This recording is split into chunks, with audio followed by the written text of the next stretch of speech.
Mari kita berdoa. Terima kasih ya Tuhan untuk ibadah minggu PMK Telkom University.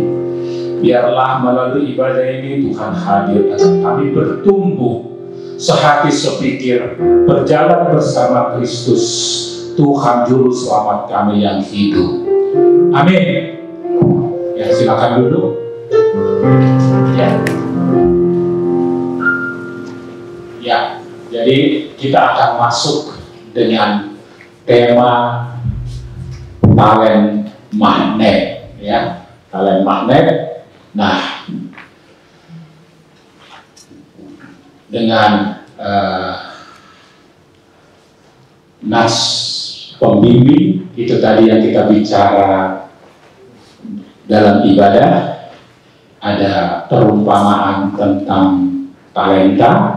Ada yang diberi 5 talenta, 3 talenta, 2 talenta. Dan sebetulnya dalam pasal ini, ya 24-25 ada 4 talenta, di mana untuk menjawab Yesus pada saat hidupnya, di akhir-akhir pelayanannya, untuk menjawab tentang pertanyaan akhir zaman, ya, tentang eskatologis. Kapan, bagaimana tanda-tandanya, ya. Nah, pertanyaan itu dijawab dalam bentuk perumpamaan, ya. Ketika dijawab bentuk perumpamaan, ya, seperti abstrak, tetapi menjadi sesuatu yang dinamis, yang diajak kita mengkontekstualisasi, menafsir, ya, perumpamaan itu dalam konteks kehidupan kita saat ini. Disitulah kehebatan kenapa Yesus menjawab melalui perumpamaan. Karena akhirnya kita diminta untuk merenungkan hidup kita, ya. Jadi pertanyaan akhir zaman itulah yang dijawab di dalam perumpamaan tadi sebagai talenta.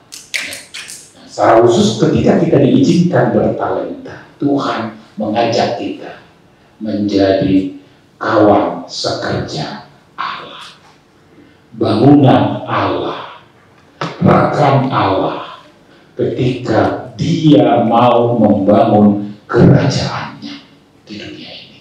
Itulah selalu kita katakan, datanglah kerajaanmu seperti di surga. Berarti bagian kita rumah Allah, bangunan Allah. Itulah Dia memaknai kenapa kita diberi talenta. Nah, kita ambil nasnya dari 1 Korintus 3 ayat 9. Ya, kita baca sama-sama. Karena kami adalah kawan sekerja Allah, kamu adalah ladang Allah, bangunan Allah. Ya, kawan sekerja Allah ada di sana, ladang Allah, berarti ada domba-domba, ada benih-benih, ya.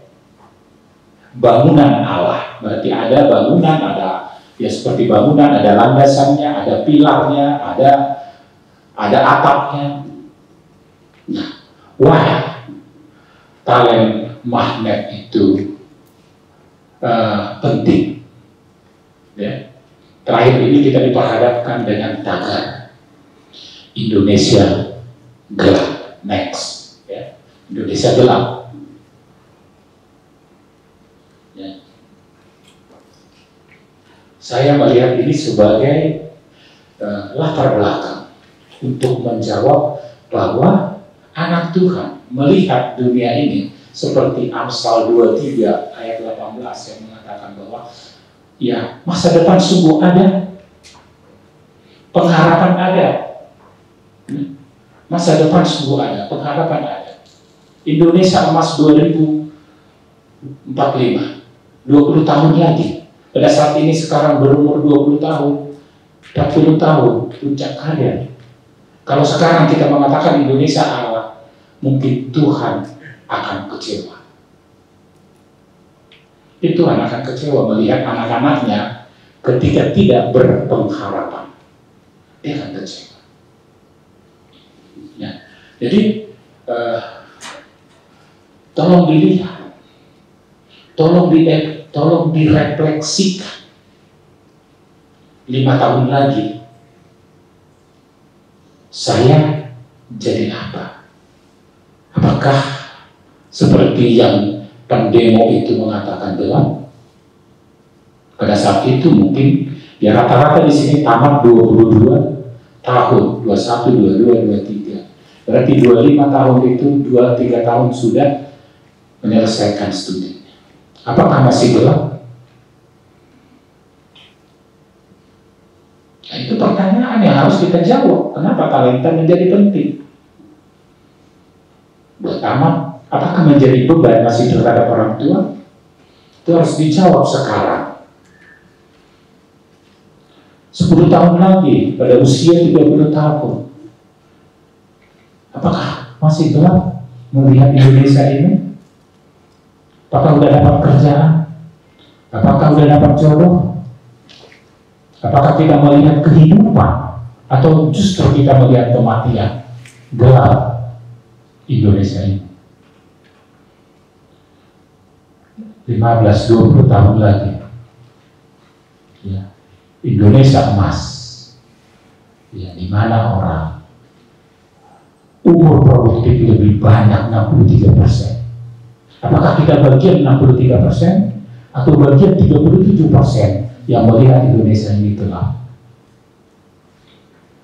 Nah, disinilah mengapa talent magnet itu penting, seperti magnet.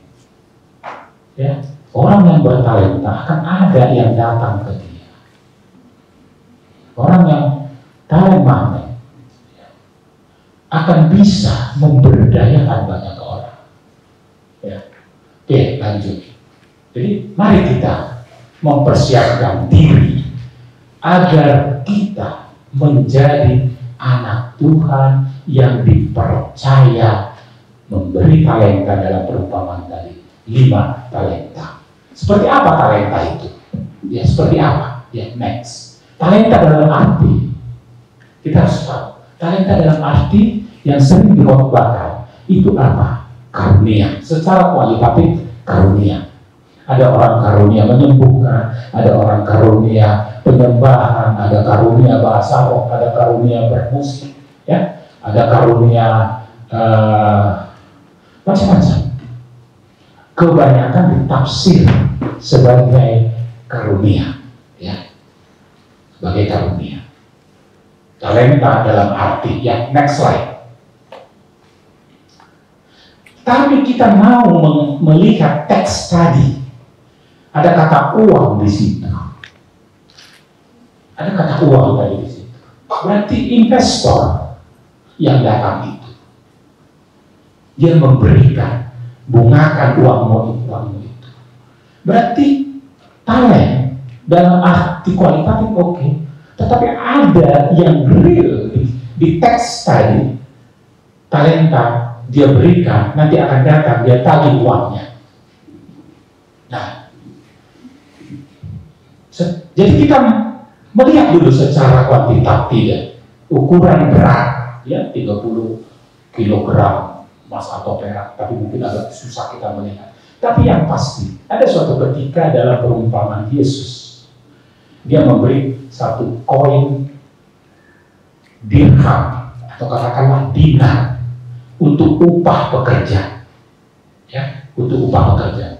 Ada yang datang jam 6 sampai jam 6 sore dikasih satu koin dinar, ini upahnya. Ada yang datang jam 10 pagi, dua dulu perjanjian berapa sehari, walaupun nanti yang terakhir itu komplain, kok saya yang duluan datang komplain. Yang datang jam 10 pagi sama, dikasih 1 dinar karena sudah perjanjian. Yang datang jam 12 dikasih 1 dinar upahnya. Yang datang jam 3 sore dikasih 1 dinar. Ya komplain yang datang pagi-pagi, kok sama? Kan perjanjian setelah. Tapi 1 koin dinar tadi bisa dinilai sekarang 1 hari upah kerja. Ya, 1 koin tadi. Nah, 1 talenta itu 6.000 koin dinar tadi. Koin aja kita sebut mau dinar, mau dirham, tapi koin aja, ini upahmu, ini upahmu, ini upahmu. Nah, kalau kita lihat ukuran UMR, yang make sense kalau dia 100.000, ya, tukang ada yang 150.000, sebut saja 100.000 satu hari. Satu talenta 6.000, berarti satu talenta bernilai 600 juta. Ya, satu talenta bernilai 600 juta. Pernah dengar di startup istilah angel investor? Ya, angel investor itu. Angel investor mengambil konsep itu. Kenapa? Ketika kita membuat suatu usaha para mahasiswa, ya, sebelum COVID kita populer, ya, yang mestinya sekarang juga sepakat membuat startup. Oke, kita bikin orang-orang yang bertalenta. Ya, kamu jago coding, kamu jago marketing, kamu jago apa? Kumpul bersama-sama membentuk suatu usaha. Seed capital yang membenih pertama disebutlah family investor sampai 100 juta. Jadi mereka dan rekan-rekannya tadi invest nggak dibayar, begadang apa, sampai nilai 100 juta. Ya, sampai nilai 100 juta. Namanya family investor. Wajar kan, temanmu ya nggak dibayar, nggak ini, sampai nilai 100, mereka sudah punya portofolio, mereka punya prototype yang bisa ditampilkan, dipresentasikan kepada angel investor, benturan kapital tapi angel investor. Dilakukanlah yang namanya pitching, ya, mungkin populer, presentasi. Istilah pitching itu diambil dari permainan golf, ya, golf tip off dari sini. Pitching itu apa? Green, ada bendera, ada lubang, itu green. Nah, itu bola disasar ke goalnya, disasar ke lubang itu, tip off. Tetapi begitu nyampe di green, yang hijau itu rumputnya, ada lubang di tengah.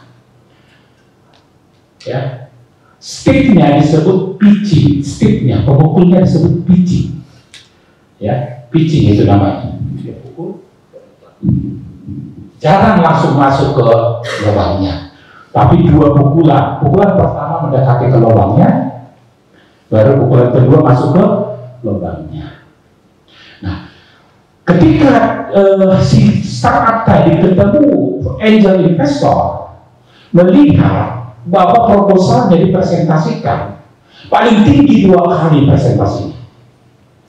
Kalau ketiga jangan harap, syukur-syukur sekali. Dia mau berinvestasi di portofoliomu, menambah 0 dari 100 sampai ke 1 miliar. Jadi 600 juta setara dengan angel investor menginvestasi di portofoliomu.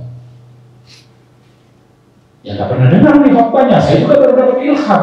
Bagaimana mengkuantisasi ini menjadi investor? Ternyata ya kenapa disebut sebagai malaikat investor? Dia datang, oke, saya investasi. Saya kasih 1 miliar. Nanti kita ketemu lagi. Try, apakah kamu bisa scale up, scaling? Kalau scaling, nanti saya datangkan lagi investor seri A, tambahin nolnya. Antara 1M ke 10M, dia datangin lagi investor ventura capital. Seri A namanya, dalam dunia startup. Oke, ternyata sudah memiliki revenue stream, memiliki value. Dia datangin seri B, antara investor yang bernilai 10M sampai tambahin 0, 100M. Oke, ternyata ini bisa IPO. Itu bisa tembus 1T. Itulah yang disebut unicorn. Bahkan bisa sampai 10T, dekakron. Ini dunia diambil sama investor ventura capital yang menyebut dia menjadi angel investor. 600 juta tadi setara dengan konsep tadi, dia tanam uangnya, dia tidak datang. Apakah kamu tumbuhkan? Apa kamu kaburkan? Ya. Jadi Alkitab menjawab konteks saat ini. Jadi tidak hanya sekedar karunia, bisa dikuantisasi. Dan dia memang malaikat. Dia datang nanti, gimana hasilmu? Terakhir. Udah. Jadi memang bagi dia hilang nggak apa-apa. Ya. Tahu Tokopedia, William, seperti itu. Waktu mahasiswanya dulu, dia penjaga warnet di Binus University IT, yang dari Siantar. Mahasiswanya penjaga warnet, kerja sambil kerja, tapi di warnet, ngoding dia di situ. Sampai akhirnya datang angel investornya, ya dia nanti di situ. Sampai sekarang sudah beberapa tim, gak boleh nggak kebayang, ya hanya beberapa puluh tahun. Angel investornya menanamkan investasi ke dia setelah dia tunjukkan portofolio Tokopedia. Dan banyak lagi cerita-cerita startup. Saya ingat memang 90% startup yang sudah itu ya bernasib juga tidak baik. Tapi bukan berarti tidak baik. Tapi kita katakan orang-orang yang bertalenta akan ada yang mempercayakan malaikat-malaikat untuk berinvestasi di sana. Itulah talenta dalam arti kualitatif dan kuantitatif. Nah, bagaimana kita mengelola talenta? TM, ya, next. Ya, tadi kita sudah bicara talent magnet, ya. Jadilah bertalenta, orang akan senang. Orang-orang bertalenta magnet itu akan senang. Ya, kalau dia misalnya jadi pemusik, jadi arranger, yuk kita cover lagu. Itu udah ciri-cirinya, ya, ciri-cirinya. Tapi ya puji Tuhan saya punya anak, saya senang nomor 2 bertalenta tuh luar biasa, ya di musik. Oke, talent mapping di sinilah dipetakan orang yang talent magnet. Ya tadi, dia mampu memetakan kamu di sini, kamu di sini, kamu. Mana yang menjadi high flyer, yang betul-betul ini bisa terbang dan menerbangkan. Ya. Jadi ketika kita bicara talent management, ada yang dipulkan, talent poolnya, dipetakan, dimappingkan, di leadernya dikasih talent magnet. Kebayang nih sekarang, kebayang nggak Universitas Telkom 630 setiap tahun mahasiswa Kristen? Nah, dari tempat asalnya sudah bawa talenta, tapi nggak pernah, belum ketemu sama talent magnetnya yang mengajak, ya mengajak tadi ladang-ladangnya penuh. Ya contoh tadi sudah mulai ada yang nyanyi, ada 20 yang berdiri 19 di tengah-tengah satu. Ada 20 tadi saya lihat. Di tengah-tengah ada satu, yaitu Kristus ada di tengah. Kristus yang dari 19 tadi yang nyanyi dari paduan suara atau vokal dari tas. Tepuk tangan dulu. Ya. Jadikan Kristus di tengah. Kita tidak lihat tapi dia ada di tengah-tengah kita. Walaupun 19 yang kelihatan. Magnetnya Kristus yang harus jadi magnet di situ. Datang dengan kerendahan hati. Untuk apa? Memuliakan Tuhan. Ya. Itulah mengelola. Di sinilah dituntut, ya di kampus dituntut bagaimana kita memanage talenta-talenta tadi. Ya, ada ketua PMK, harus di management, harus dicari kok talent. Coba istilah kok talent itu di mana? Di TV kan? Harus dicari nih. Dari 600 tiap tahun ini harus dicari. Ya. Magnet ini harus mencari, harus dipetakan. Ini udah mulai dipetakan. Minggu ini yang bertalenta di tas tampil. Minggu depan nggak tahu tes atau apa. Coba sekali sebulan. Berarti mempersiapkan terus untuk memuji Tuhan sebulan sekali. Untuk kemudian tuh. Tepuk tangan dulu untuk kita semua. Ya. Di manage kan? Di mapping itu, udah di mapping. Ya, dicari. Berarti butuh panggung. Butuh tempat di mana performansi itu dimunculkan, di mana pitching itu dipresentasikan, sehingga menjadi portofolio. Itulah talent magnet, TM talent magnet, talent mapping, talent management. Tuhan mau mengkasih informasi tadi sampai yang kelima, dia manage kan. Kamu yang mengubur satu talenta ini, saya berikan kepada yang 5 ditambah 5, 10.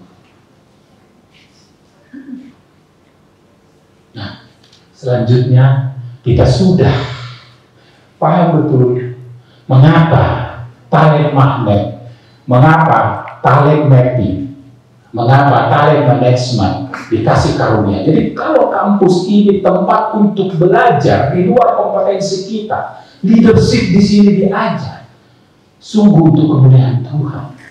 Ada kesempatan diberikan Tuhan bagi pengurus untuk belajar memimpin. Gak gampang. Bagaimana mengelola konflik?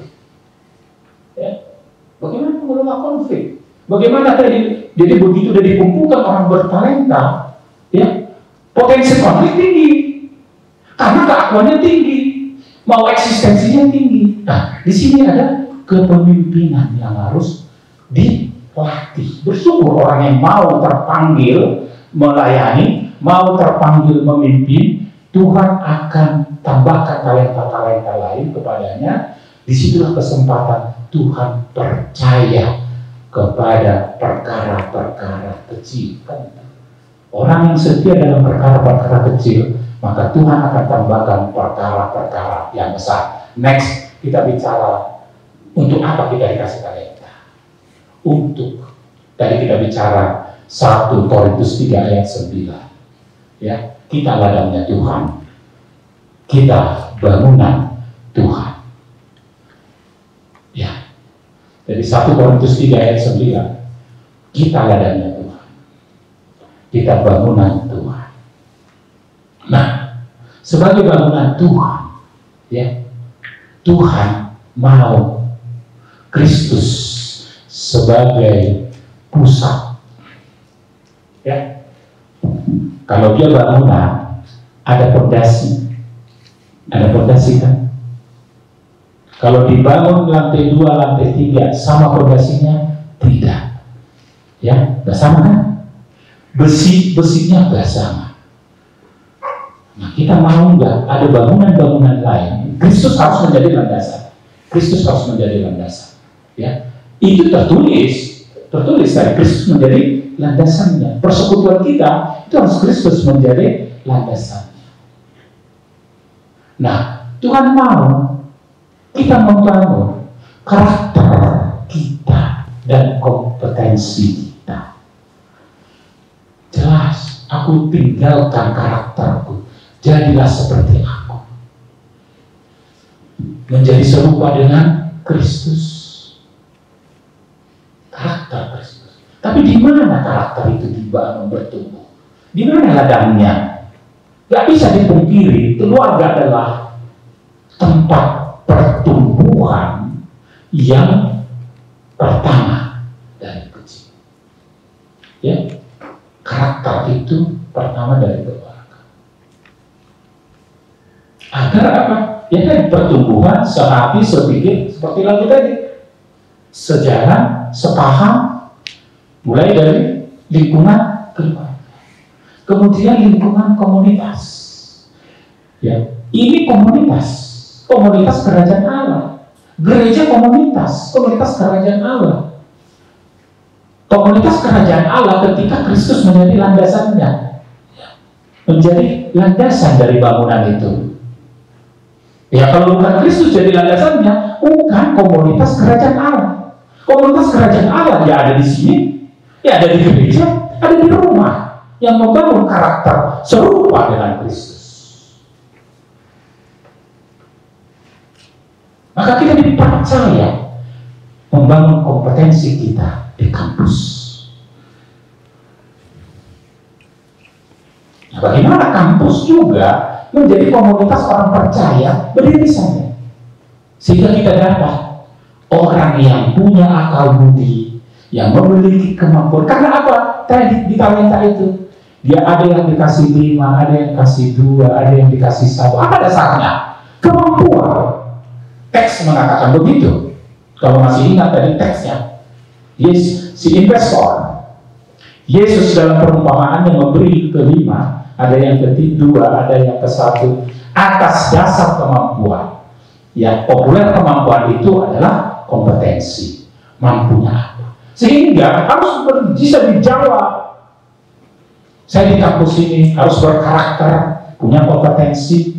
Saya mampu apa 3 tahun lagi keluar dari kampus ini, harus bisa dijawab. Kalau saya coding, programming apa yang mau saya kembangkan? Saya menjadi expert, master. Oh, ini masa depan adalah kecerdasan buatan. Oh iya, saya harus kembangkan aplikasi ini. Walaupun tidak ada di mata kuliahnya, kita harus bisa menjawab supaya kita nggak gelap. Apa yang harus saya kembangkan? Kalau saya public relation, wah, saya harus bisa ke depan yang dibutuhkan storytelling, narator. Apalagi sudah di zaman kecerdasan buatan, orang yang bikin skenario lah yang paling dibutuhkan, karena skenario berikutnya disusun oleh mesin. Gila kan? Bisa nggak melihat semua ruang terbuka untuk kita harus jawab sekarang? Apa yang harus kemampuan, mumpung lebih saya di kampus ini 2, 3, 5 tahun lagi, saya melihat masa depan saya tidak gelap. Ya, sama dengan yang dinyatakan Amsal Salomo 23 ayat 18. Kita baca dulu Amsal Salomo. Ya, mudah-mudahan bisa ditayangkan Amsal Salomo.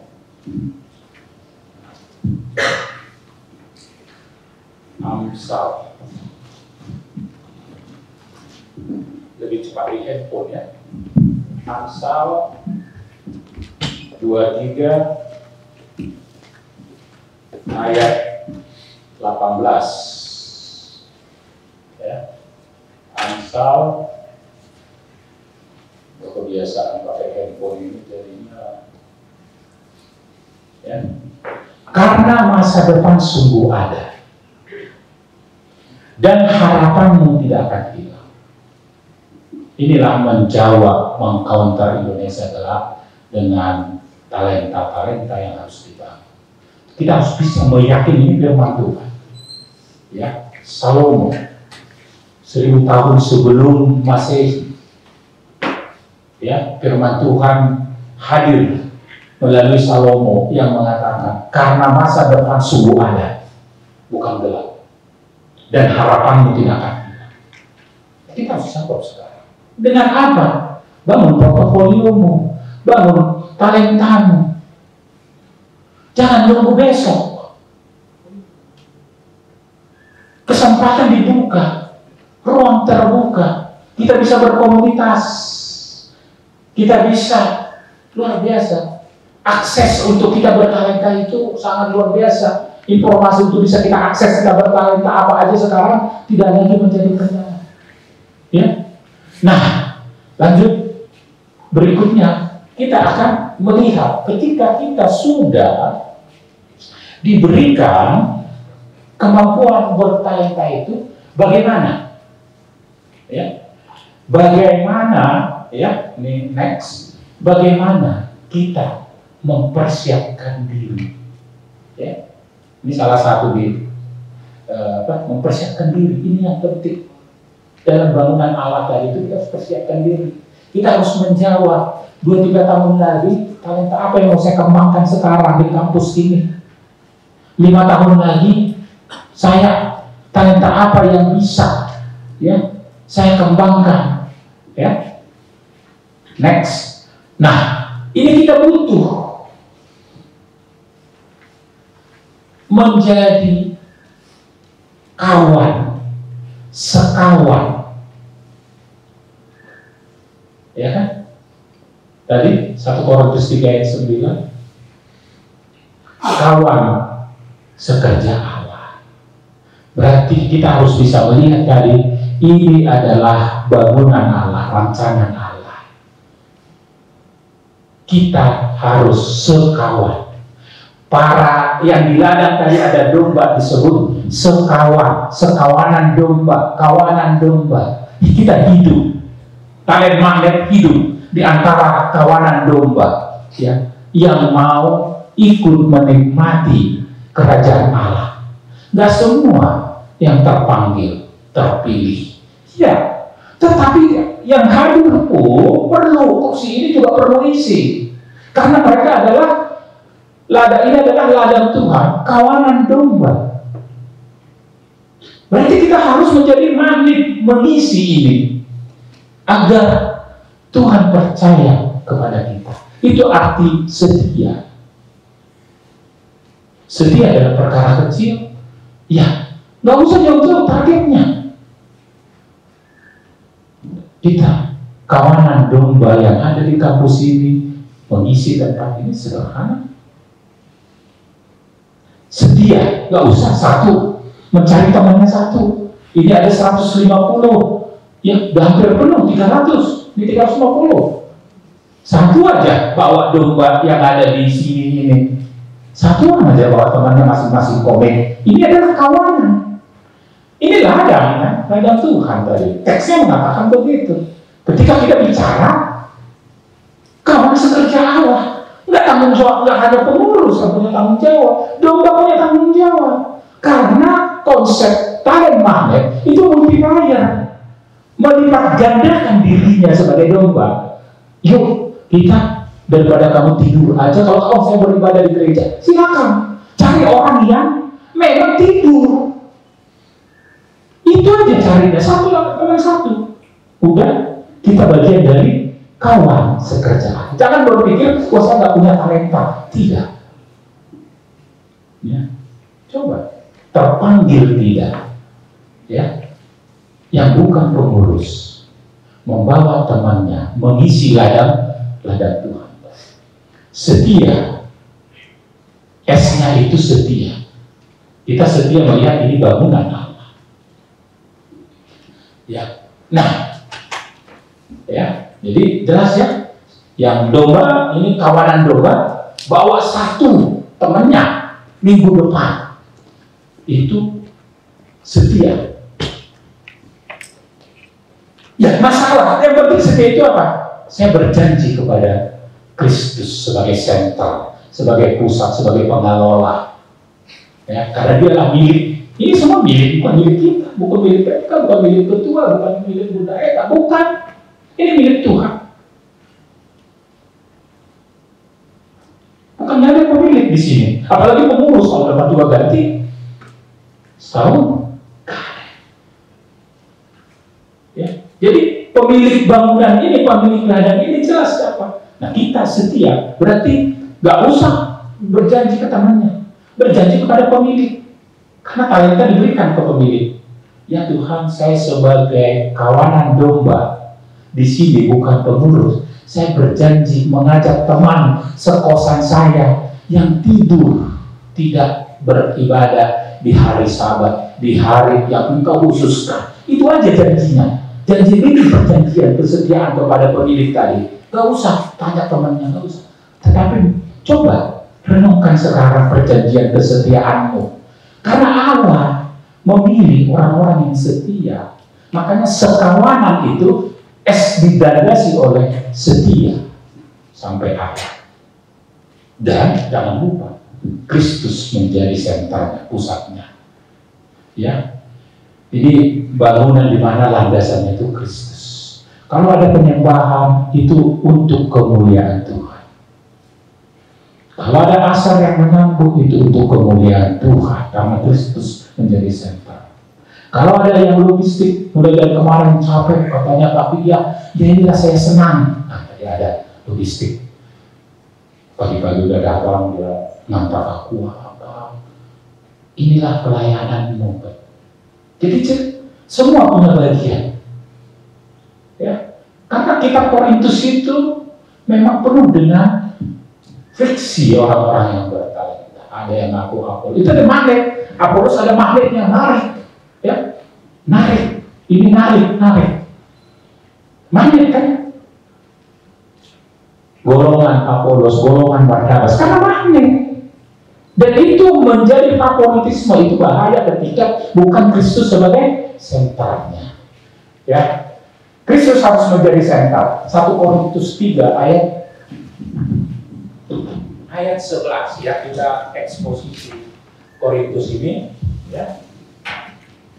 Di ayat 11 dikatakan, karena tidak ada seorang pun yang dapat meletakkan dasar lain daripada dasar yang telah diletakkan, yaitu Yesus Kristus. Bukan saya yang ngomong, Kristus sentris ya.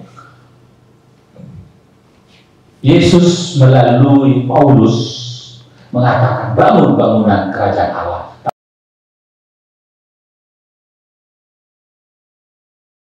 Allah menjadi navigator. 1 Korintus 3 ayat 16. Tidak tahukah kamu bahwa kamu adalah bait Allah dan bahwa roh Allah diam dalam kamu? Siapa yang menavigasi hidup kita sekarang? Hati-hati. Yang menavigasi sebagai navigator kita, roh Allah kah? Kehendak siapa sebetulnya yang kita ikuti sekarang? Jadilah kehendakmu, kehendak Tuhan kah? Kita yang tahu. Tetapi dunia sudah dikatakan di ayat 16 ya, hati-hati, jadikan Allah menjadi navigatormu.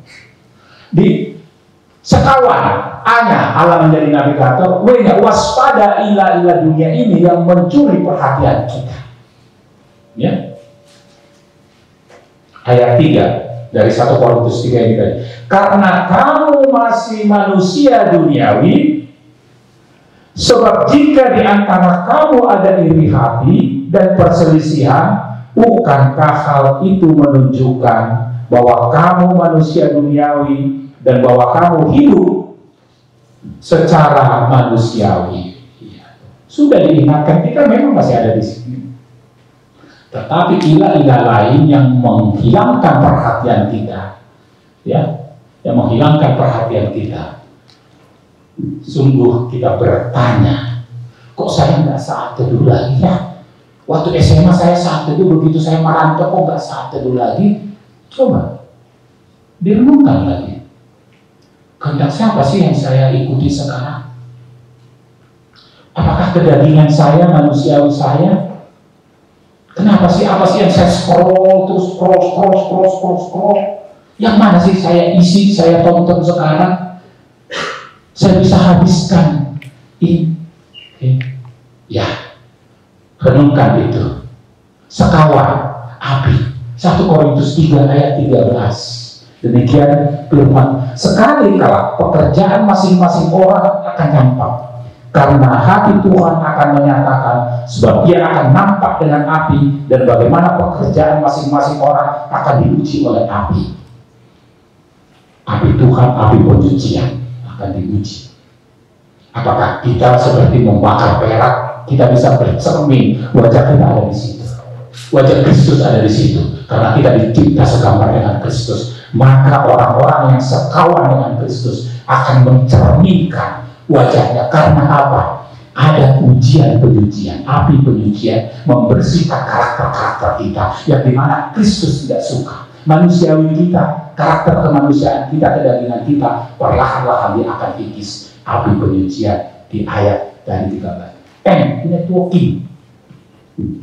Nah, bawa satu-satu. Ya. Networking. Ya, kalau digabung dari KKN.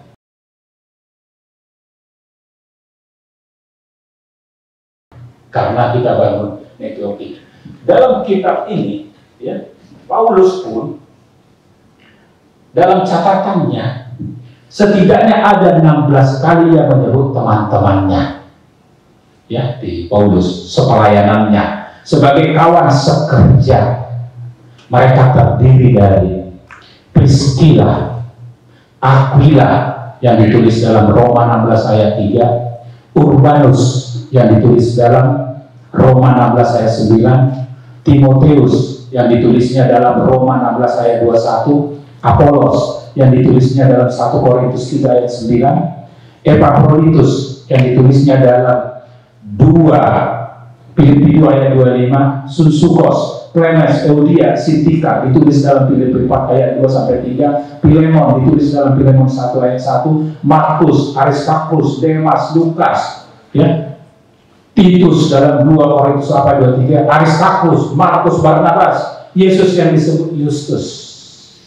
Paulus pun mencatat, bukan sendiri, dia punya rekan sekerjanya. Oke, kita apalagi di zaman sekarang. Nah, selanjutnya kita sudah tahu how-nya, tapi kita diminta next, ya, diminta untuk menyadari ini bahwa sekawan setia. Ya, next, Kristus sebagai pusat, Allah sebagai navigator, ya, sekawan, Allah navigator. Kemudian kita bicara tadi api penyucian, ya, kita bicara networking, itu hal-hal yang harus dilihat. Pertemuan berikutnya kita akan masuk yang disebut dengan digital ministry. Ya, konteksnya saya ikut. Ya, kenapa? Digital ministry penting dalam perjumpaan saya. Kenapa ini kelanjutan? Digital ministry itu perjumpaan irisan 2 revolusi besar. Revolusi media sosial berjumpa dengan revolusi kecerdasan buatan. Ini beririsan. Kapan mulai revolusi ini beririsan? Ketika Meta AI launching. Dia medsos, di launching menjadi Meta AI. Di situ sudah mulai beririsan. Oke. Nah, ketika dia beririsan, apa yang terjadi next di dalam gaya hidup digital kita, di dalam pelayanan digital ministry? Inilah menjadi latar belakang alasan saya why digital ministry penting. Kemudian yang kedua, kita punya, nggak tahu itu MPP itu divisi, media, publikasi, sama video itu divisi apa? Divisi. Coba bayangkan PMK itu punya divisi yang namanya media, publikasi, video. Saya pun punya singkatan sama, MPV. M itu harus punya misi. Ketika punya program yang namanya PMK 2025 punya program digital ministry, kamu harus punya misi pengurus ini. Saya pernah titik misi pertama sederhana. Apakah digital ministry ini diteruskan pengurusan 2026? Itu saja dulu. Supaya berkelanjutan. Misinya di situ aja dulu jangka pendek. Saya harus buat. Untuk itu apa? P-nya. P-nya produksi. Produksinya 1 dimensi, teks. Medianya apa? Produksinya 2 dimensi, gambar, infografik. Medianya apa? Produksinya video 3 dimensi, medianya apa? Video 1 menit, reels yang hanya untuk menyenangkan hati pikiran saja, atau video 1/2 jam. Ya, saya bisa waktu 2 jam karena dididikannya 22 menit, jadi saya percepat. Nggak apa-apa, memang kita konsisten di situ. Kita sekolah, tapi saya bisa 2 jam. Apakah video mau 2 jam? Kita yang tahu, yang mana membangun talenta kita. Itulah kenapa digital ministry penting, MPV penting, visi penting, menjawab jangka depan. Jadi misimu harus punya, visimu harus punya, produksimu harus punya. Kasihkan itu ke divisi media, publikasi, video. Apa misi kita di dalam program digital ministry ini? Apa media, apa menjadi MPV-nya? Saya ambil dari situ saja. Ya, itulah kira-kira hari ini kita mau nyanyi satu lagu, ya. Satu lagu yang terkait dengan ya lagu I Have Decided, ya, jadi mengikut Yesus. Jadi ini cerita, ya, sambil naik. Ini cerita di tahun 1800-an, 1800-an, ya, di Assam, India, di daerah India. Di daerah India itu ada suku Garo. Bukan Gayo, Garo, ya, Garo. Nah, yang kepala keluarganya Noksen sama istri sama 2 anaknya, ya. Ketika misionaris Inggris masuk ke sana, keluarga ini percaya akan Kristus, Tuhan menjadi juru selamatnya. Tetapi bangsa yang di Assam ini, suku bangsa yang di sini, suku Garo ini masih melakukan ritus tradisional. Ya, tadi ada kesaksian diri. Ketika kita memiliki ritus tradisional, tradisi nenek moyang kita melihat suatu peristiwa, dilihat secara mistis, itu yang terjadi di sini. Maka kepala sukunya mengancam kehidupannya. Dan itu bagian dari ritual penyembahan mereka ketika melanggar ritus-ritus yang ada di situ. Itu tidak aneh. Karena di tahun 1800-an, seorang misionaris namanya Munson ke Tanah Batak juga di bagian dari persembahan ritus suku bangsa kami. Jadi tidak aneh. Seperti di India tadi 1800-an, tidak hanya di India peristiwa seperti ini. Di tempat nenek moyang saya pun, Munson, itu bagian dari ritus penyembahan, bagian dari ritual.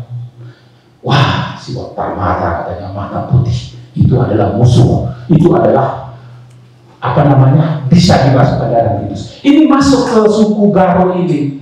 Maka ketika melanggar ritual-ritual di suku Garo ini, kepala suku menawan dia, menahan dia, dan mengancam, kalau engkau tidak tinggalkan Yesusmu, maka kau akan kubunuh sekeluarga. Ya, belum ada tanda tangan, tapi ada bukti anaknya dibunuh dulu. Tapi sebetulnya hal ini juga nggak aneh. Dalam video kesaksian yang Yusuf Roni di tahun 70-an, dia dipenjara, pindah menjadi pengikut Kristus, pemerintah Kristus. Dia pun dipaksa tanda tangan. Kalau tidak, kamu tanda tangan bahwa kamu tidak percaya dengan apa keyakinanmu sekarang, kami akan memenjarakan kamu seumur hidup dan seterusnya. Jadi tidak aneh ya, peristiwa ini 1800-an, nggak usah 1800-an. Pemaksaan ini 1970 di negara ini masih hidup orangnya sekarang, masih punya gereja. Yusuf Roni bisa dilihat di sana. Kemudian istrinya Watson, tetapi istrinya bilang, don't turn back, tetap setia di dalam Kristus. Akhirnya juga dibunuh. Kemudian si Noxer, kepala keluarga ini pun diikat kakinya sebagai bagian ritus suku primitif tadi, dikasih kayu bakar, ya ritus setara dengan persembahan domba orang ini. Jadi pada saat itu sistem nilainya nggak ada masalah. Yang membakar ini dibakar. Kalau kamu tinggalkan Yesusmu, akan kulepas. Tidak. Mengikut Yesus keputusan. Kemudian lagu menjadi suatu kubahan lagu, ya, yang dirilis oleh orang India, evangelis Sadhu Sundarsi, di-arrange oleh William Raymond, Amerika, di-arrange dan dipopulerkan oleh Billy Graham dalam setiap pemberitaan kabar baiknya. Kemudian diterjemahkan, ya, ke kita ayat di saya, mengikut Yesus keputusanku. Ketika kita sudah memutuskan mengikut Yesus mulai dari kampus ini, kita diberikan talent-talent magnet untuk memuji Tuhan, menyembah Tuhan. Jangan sekali-sekali berpindah haluan. Kita puji Tuhan, kita akhiri dengan lagu mengikut Yesus keputusanku.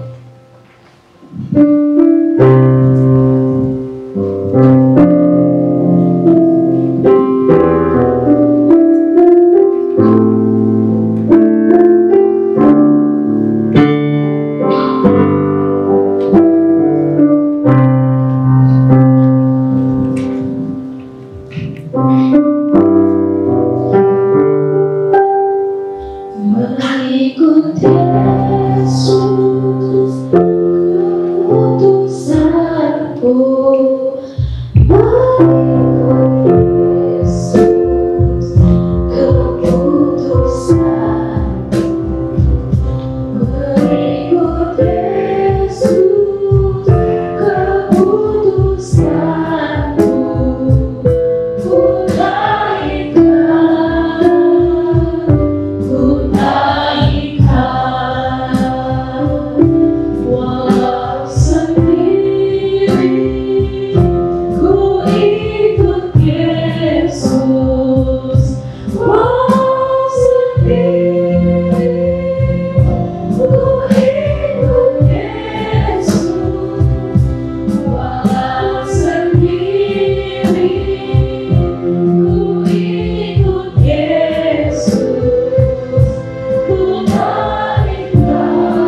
Terima kasih ya Tuhan, Engkau bukakan rahasia kami, mengapa kami harus menjadi kawanmu, sahabatmu, di dalam membangun kerajaan-Mu di dunia ini.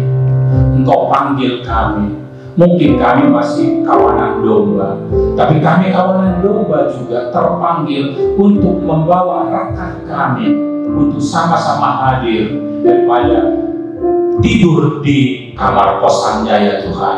Semua punya tanggung jawab seturut dengan talenta yang Tuhan berikan. Tapi kami rindu ya Tuhan, tidak melihat Indonesia ini gelap, tapi seperti Amsal-Mu yang Engkau nyatakan melalui Salomo, masa depan sungguh ada, pengharapan sungguh ada.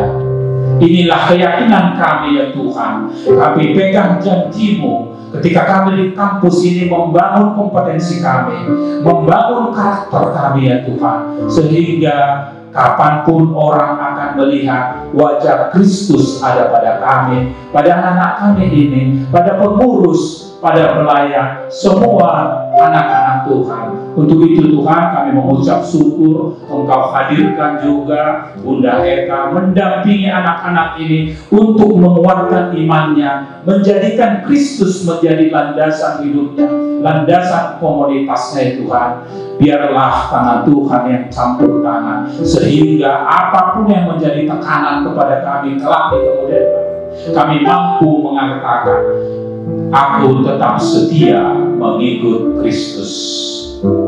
Terima kasih ya Tuhan, kami serahkan hidup kami hanya dalam Kristus Yesus Tuhan kami.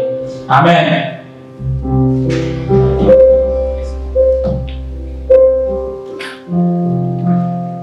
Terima kasih kepada Pak Jasper atas firman yang sangat memberkati kami hari ini.